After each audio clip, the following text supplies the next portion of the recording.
본인 미팅 시작하겠습니다. 발표 순서를 좀 조정을 하겠습니다. 해외 주식 W스코프 먼저 발표를 하고요. 그 전화 접속으로 연결하겠습니다.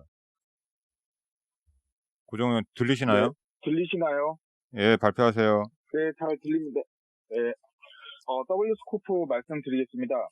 일본에 상장한 2차전지 불림목 회사인데요. 최근 주가 흐름은 좋은 상황이고요. 글로벌 2차전지 밸류체인에서 주목해야 할 기업이라고 저희 보고 있습니다. 일단 올해를 기점으로 성장성은 부각될 것으로 보고 있고요. 일반적으로 분리막은 배터리 안정성에 큰 영향을 미치는 소재여서 벤더 교체가 쉽지 않고요. W스코프는 여러 가지 제품 스펙을 상대 경쟁업체랑 비교해서 놓고 보면 제품 경쟁력은 저희는 우위에 있다라고 보고 있기 때문입니다.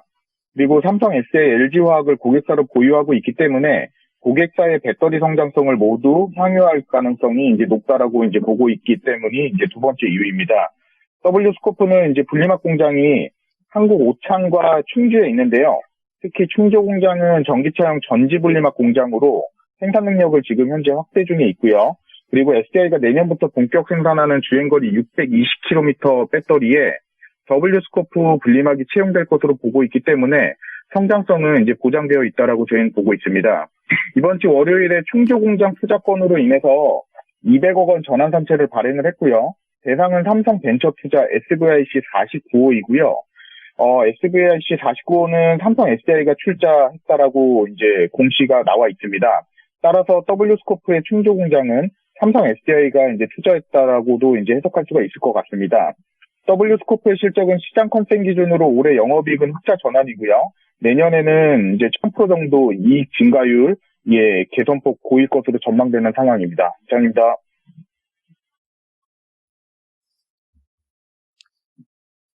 예, 질문 없으시면 다음은 스카이라이프 발표하겠습니다. 네, 스카이라이프 말씀드리겠습니다. 어제 2분기 실적 발표했고요. 양호한 실적 기록을 했습니다. 지금 스카이라이프, LG 헬로비전 그리고 통신 3사 모두 다 지금 통신사들이 지금 마케팅 비용을 제대로 쓸 수 없는 현실, 그리고 좀 안정화되고 있는 시장 상황, 이런 것들 때문에 아마 다들 실적이 괜찮을 것으로 예상을 하고 있고요. 스카이라이프 역시도 이런 부분들이 반영이 됐습니다. 그래서 특히 알프가 조금 올랐는데, UHD 가입자 비중이 좀 증가를 하고 있고, 저가요금제 가입자들의 업셀링 효과들이 좀 나타나고 있습니다.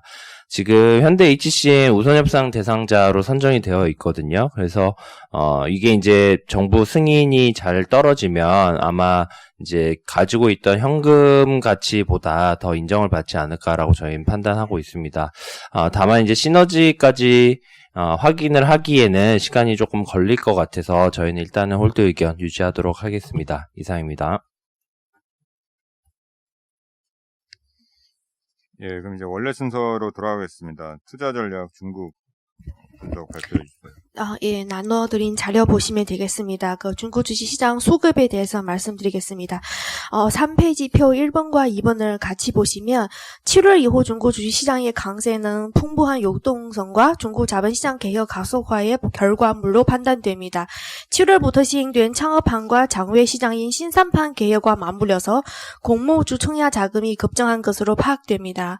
4페이지부터는 요형별 수급 상황을 점검해보면 외국인의 시총 비중이 4%를 상회하고 거래 대금 비중이 12%에 달하는 등 주식시장 내부의 영향력이 점차 확대되고 있습니다. 신용거래 잔액이 5년 만에 최고치를 기록했고 신규 개설된 계좌 수도 증가했지만 규모 측면에서 개인 자금은 아직 초기 단계에 있습니다. 그리고 8페이지부터는 월간 기준으로 주식형 펀드 신규 발행 규모 역시 5년 만에 최대치를 기록했습니다. 높아진 공모펀드 인기 배경에는 중국 가계 자산 배분의 한계에 있습니다. 10페이지 그림 15번과 16번을 같이 보시면 은행 재테크 상품을 통해 얻을 수 있는 수익이 점차 줄어들고 원금 손실 리스크도 커지면서 개인들이 점차 해당 자금을 공모펀드로 옮기고 있습니다. 마지막으로 보험 운용 자금의 에퀴티 자산 투자 제한 완화에 따라서 향후 해당 자금의 연간 주식시장 요입 규모는 약 86조 원까지 늘어날 것으로 추정됩니다. 대기 자금은 상당하나 주가 과열시 강화될 금융당국의 모니터링, 미중 갈등 격화 등이 부담 요인입니다. 단계적으로 3,500포인트를 1차 저항선으로 판단됩니다. 13페이지 그림 20번을 보시면요. 완만한 신용 확대 속도를 감안하면 기업 이익은 3분기 후반 내지는 4분기에 반등할 전망입니다.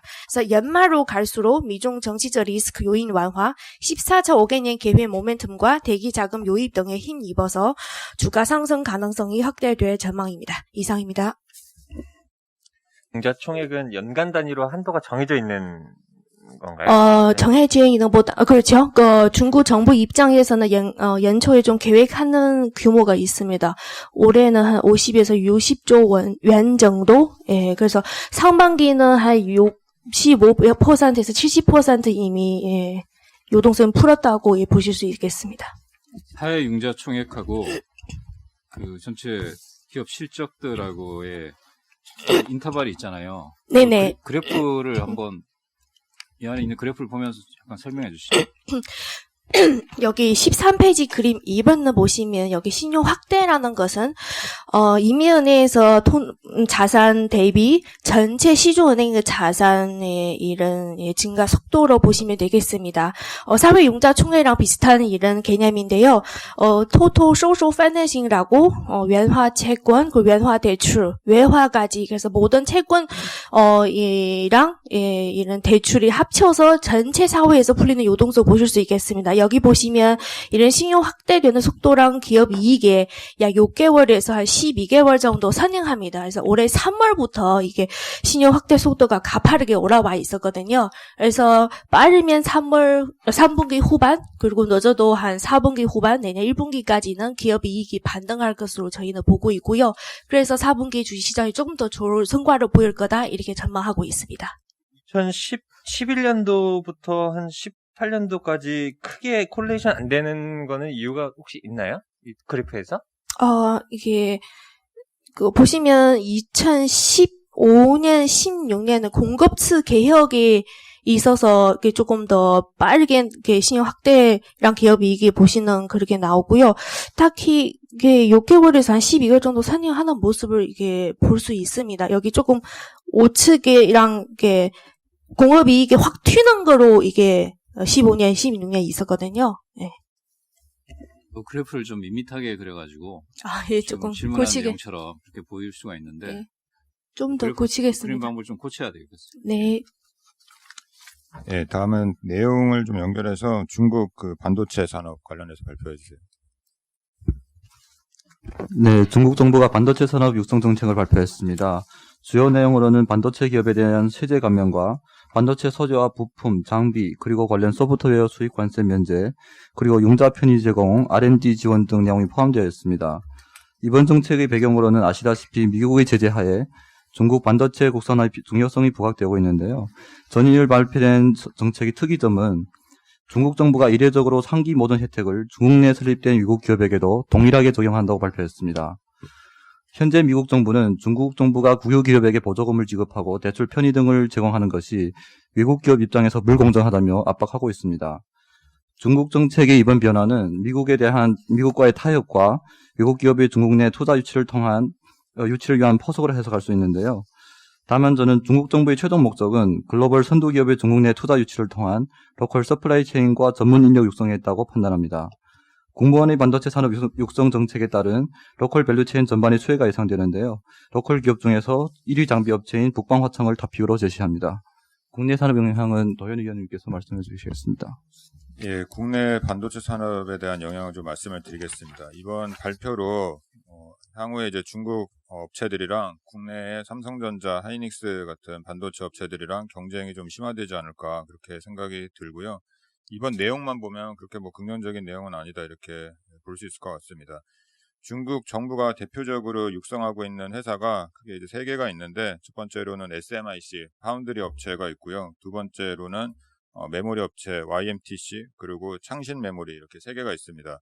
SMIC는 최근에 뭐 뉴스에도 많이 나왔지만 중국 정부에서 가장 이제 투자를 많이 하고 있는 회사고 상해 증시에 상장하면서 9조 원 이상의 자금을 끌어들여서 최근에 기술 개발을 좀 많이 빠르게 진작시키고 있고요.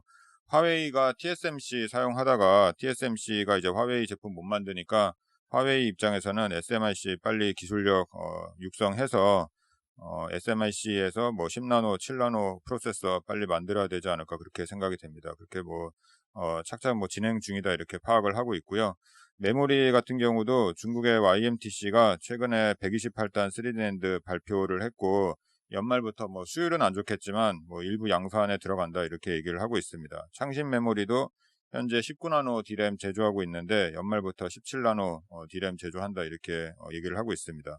그래서 이 최근에 이제 분위기를 보면 한 3, 4년 전에는 중국의 업체들이 그냥 이런 발표 그리고 이제 뭐 언론상에서만 이렇게 나왔던 회사들인데 최근에는 이제 실제 제품이 어느 정도 나오고 있다라는 측면에서 국내 반도체 업체들한테 뭐 크게 뭐 긍정적인 상황은 아니다 이렇게 생각이 됩니다. 다만 뭐 수혜를 받을 수 있는 회사들로는 중국 반도체 업체를 고객으로 두고 있는 장비랑 소재 기업들한테는 수혜가 가능하다 이렇게 생각을 하고 있고요. 저희가 파악하고 있는 회사 중에서 향후에 중국 고객 비중이 상당히 크게 높아질 것으로 기대되는 회사가 리노공업이랑 PSK 그리고 한미반도체, 이오테크닉스, 에로티베큐움, ISC 뭐 이런 회사들이 있습니다. 이상입니다. 이게 얘기하신 대로 과거에는 이런 중국에서 이제 정책적인 발표가 나오면 그냥 뭐 발표 정도였고 지금 이제 얘기하신 대로 어떤 제품이 나오는 상황이잖아요. 그래서 맨날 이런 발표가 나올 때마다 삼성전자 국내 기업들하고 이제 격차 몇 년이면 뭐 따라잡을 수 있다 뭐 이런 얘기도 맨날 하잖아요. 그래서 지금 현재로 도현우 위원이 보실 때는 지금 현재 상황에서는 어느 정도까지 좀 좁혀졌는지 그거 좀 다시 한번 업데이트 좀 부탁드립니다. 예전에는 이게 같은 17나노 제품을 만든다라고 해서 같은 기술력이다라고 좀 보기는 좀 힘듭니다. 왜냐하면 삼성전자 같은 경우는 뭐 수율이 뭐 95%, 뭐 98% 뭐 이렇게 나오는 거고요. 이런 업체들은 수율이 30%도 안 되기 때문에 뭐 격차는 좀 많이 난다 이렇게 보고 있습니다. 다만 예전 같은 경우에는 격차가 뭐 6, 7년 이상 난다라고 하면 지금은 한 3, 4년 정도로 좁혀졌다 이렇게 볼 수 있을 것 같습니다. 현재로서는 제품은 나오고 있지만 뭐 워낙 물량이 적기 때문에 전 세계 메모리 업체들의 수급 상황에는 뭐 전혀 영향이 없다 이렇게 보고 있는데 한 3, 4년 정도 후가 되면 메모리 수급에도 영향을 끼칠 수 있을 정도로 회사들이 좀 커지지 않을까 그렇게 생각이 듭니다.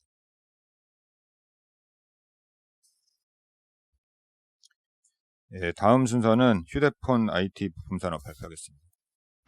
네, 어제 밤 11시부터 갤럭시 Z 폴드 2랑 노트 시리즈 공개를 했고요. 뭐 이외에도 갤럭시 와츠나 이제 버즈 라이브 같은 제품들도 공개를 했습니다.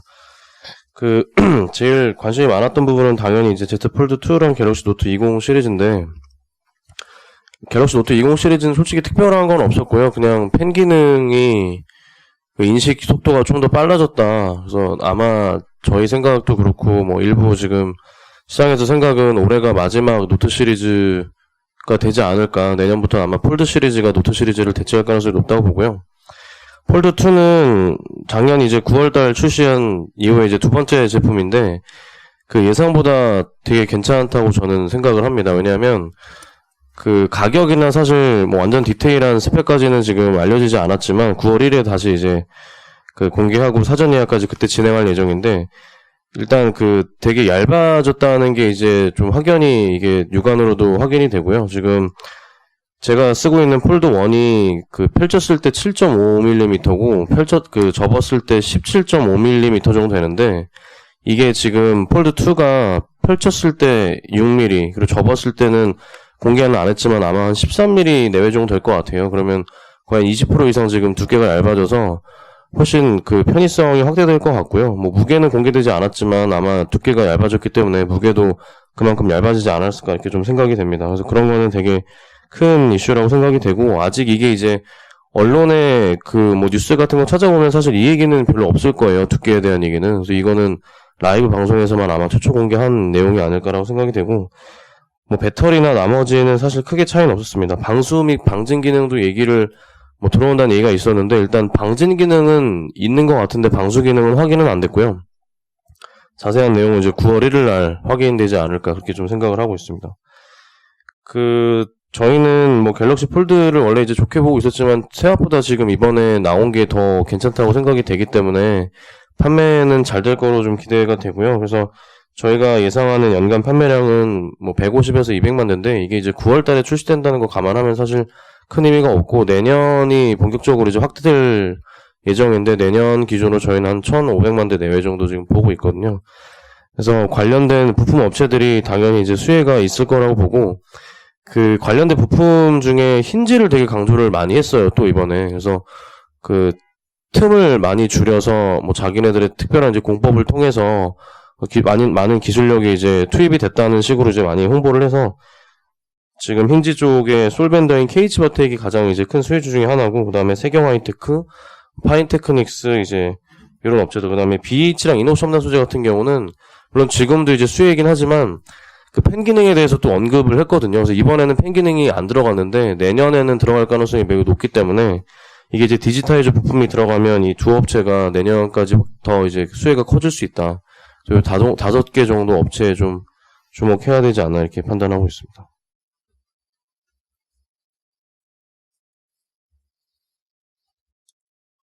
예, 다음 순서는 방위산업 발표하겠습니다.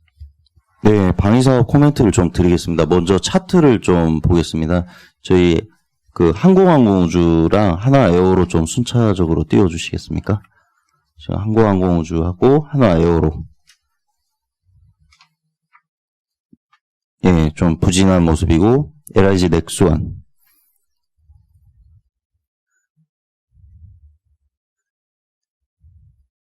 네, 그리고 예, 미국의 레이시온 테크놀로지 티커로 RTX입니다.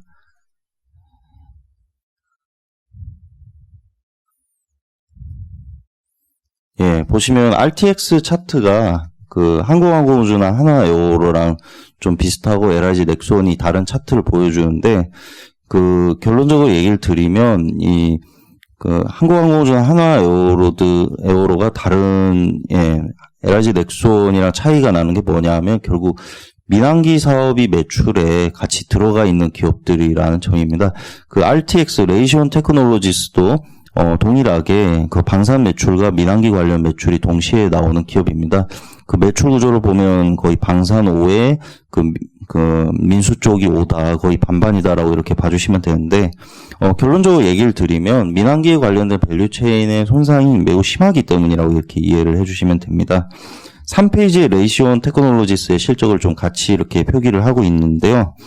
결론적으로 얘기를 드리면 그 민항기 쪽으로 관련되는 매출이 2분기에 그 40% 이상 좀 손상됐다라고 이렇게 좀 보여지고 있습니다. 그래서 그 밸류체인을 보면 항공우주 같은 경우도 2분기에 기체 부품 관련 매출이 약 42% 정도 감소를 했기 때문에 결론적으로 기체 부품 산업들은 거의 대다수의 기업들이 2분기에 매출이 42% 정도가 타격이 있었던 걸로 좀 보여집니다. 보잉과 에어버스도 2분기가 실적이 나왔었는데요. 민항기에 관련된 매출이 각각 65%, 55%, 평균적으로 60% 정도 타격이 있었다고 얘기를 합니다. 그러면 우리가 여기서 얻을 수 있는 임플리케이션은 뭐냐 하면 첫 번째, 민항기 관련된 매출이 있는 기업들은 주가가 안 된다. 방위사업을 병행을 하든 뭐 무엇을 병행을 했던 이 정도의 타격폭을 커버하기는 무리일 것이다라고 이렇게 보여지고요. 두 번째는 그 완제품 제조사들의 매출이 60% 가까이 빠졌다는 걸 보면 부품 쪽의 매출 하락폭이 이거보다는 덜했습니다. 무슨 얘기냐? 더 나빠질 여지가 남아있다라고 이렇게 보여지기 때문에 결론적으로 얘기를 드리면 저는 방산업종에 대해서 전반적으로 긍정적인 말씀을 드리고 있지만 그 민항기에 관련된 매출을 보유하는 종목들은 이 방산업종의 좋은 모습에서 예외될 수 있다라고 이렇게 보여집니다. 그래서 결론적으로는 우리 항공우주라든지 하나에어로라든지 뭐 스몰캡 쪽에도 민항기에 관련된 매출 비중이 있는 회사들이 많을 건데요. 이쪽은 방산업이 잘 되더라도 좋은 주가 흐름은 어렵다라고 이렇게 보여집니다. 이상입니다. 넥스원은 업데이트 해주시죠. LIG 넥스원은 방산 100% 회사이기 때문에 사실상 코로나 사태 타격이 전혀 없었던 기업이라고 보여집니다. 1분기에는 오히려 글로벌 경기 급락 때문에 원달러 환율이 강세를 보이면서 그 LIG 넥슨의 매출 채권 대부분이 달러로 표기가 됩니다. 왜냐하면 워낙 매출 채권 회전이 굉장히 빨라서 그 매출 비중에서는 뭐 내수가 8, 그 수출이 2지만 실제 매출 채권으로 가면 오히려 그 외화로 표기된 게 더 많기 때문에 1분기에는 오히려 어닝 서프라이즈를 보여줬고요. 2분기에는 사실 원달러 환율이 1분기에 비하면 소폭 낮아져 있지만 전반적으로 높은 수준을 유지하고 있기 때문에 2분기에도 안정적인 실적이 예상이 됩니다. 그 로키드 마틴이라든지 레이시온 테크놀로지스라든지 한국항공우주라든지 그 제가 언급드린 모든 기업의 방산 매출은 2분기에도 좋은 모습으로 모두 발표가 됐기 때문에 LIG 넥슨은 방산 100% 기업입니다. 2분기에도 좋은 모습이 예상이 됩니다.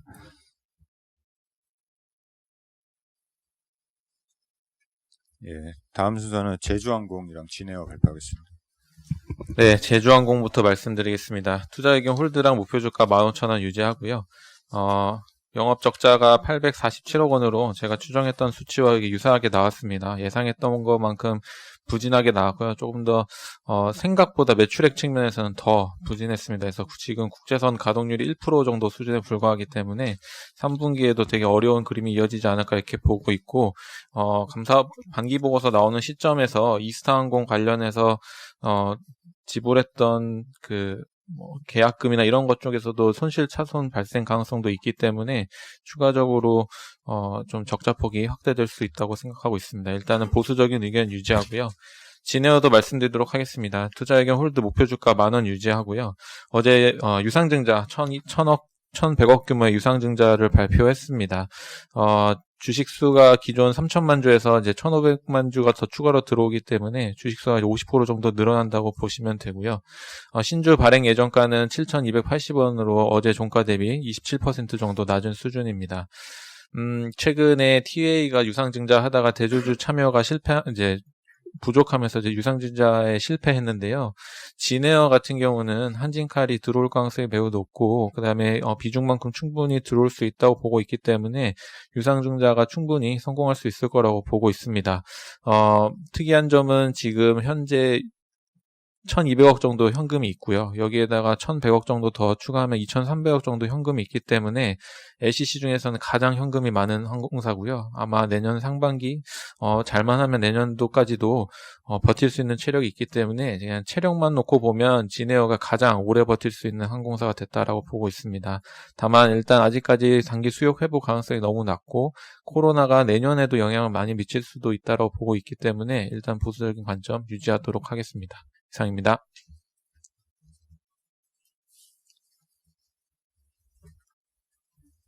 예, 해외 주식 누코는 자료 대체하도록 하겠습니다. 이상 준비된 자료 발표를 다 마치겠습니다.